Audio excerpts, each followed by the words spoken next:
Welcome to Official News Network. Please subscribe and check notification box to get all breaking news alert. Trump just dismantled welfare overnight with major change no other president in history has done before. Across the country, there have been unprecedented accounts of welfare fraud that has been costing the American taxpayer millions of dollars. While hard-working Americans have been doing their best to make ends meet to provide for their families, thousands of others have been working harder to cheat the system. Now, after years of this constant abuse, President Trump is ready to tackle welfare fraud in a move that has never been seen previously. In recent months, authorities have been cracking down on welfare fraud across the country, and the results are staggering. A Muslim food stamp crime ring was busted that was run by three brothers. Ahmad Khalilkarine, Jawad Khalilkarine, and Kader Khalilkarine ran a Middle Eastern market where they operated their crime ring. The brothers were discovered to have cost the American taxpayer $736,000 from EBT and $544,000 from WIC over the course of 9 years. Thankfully, the brothers were caught and were sentenced to prison for their disgusting deeds, but that was just the tip of the iceberg. As more welfare fraud is discovered on a daily basis, President Trump is ready to stop it once and for all with this massive change that will have liberals screeching in horror.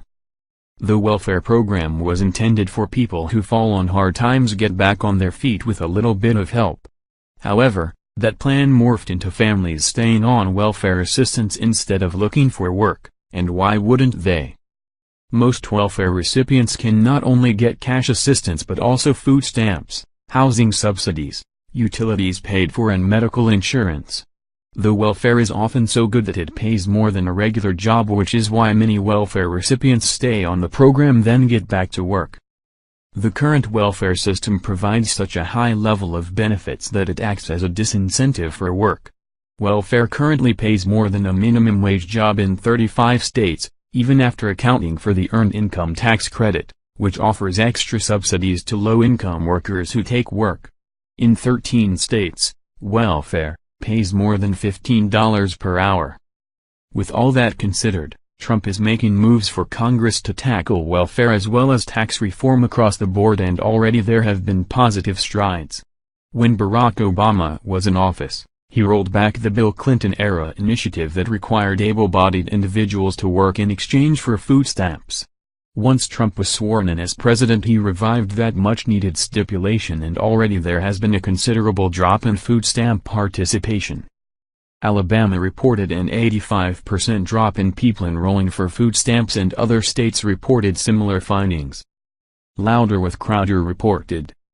Similar changes were implemented in select counties in Georgia, and by the end of the first 3 months, the number of adults receiving benefits in 3 participating counties dropped 58%, according to the Georgia Public Policy Foundation.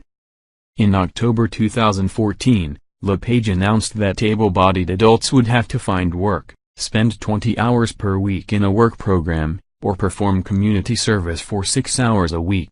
Food stamp participation declined 14.5% from 235,771 in January 2014 to 201,557 in January 2015, according to the state. 20 hours per week in a work program is light work. 6 hours of community service per week is less than an hour a day. Hardly taxing. Incidentally, taxes are the revenue source of these handouts. Asking people to work for money which was taken from people who work for money seems the fairest route to go. If we're going to continue stealing from people who work to give to others who prefer to perfect their yoga corpse pose. Namaste here, thanks. Yes, we're talking about able-bodied adults. Back off with your "but they're victims" awareness ribbon campaign. Most of these people are victims of rampant laziness, or severe cases of I'd rather not-itis. Kansas saw a 75% decline after implementing work requirements in 2013. In addition, nearly 60% of former beneficiaries found employment within 12 months, and their incomes rose by an average of 127% per year, according to the Foundation for Government Accountability. If people are forced to get off their bums and look for work to eat, they will do it, But that is not what the left wants. You see, the left is all about creating a nanny state where they take care of everyone and have complete control under the guise of compassion. The more people that they can force into being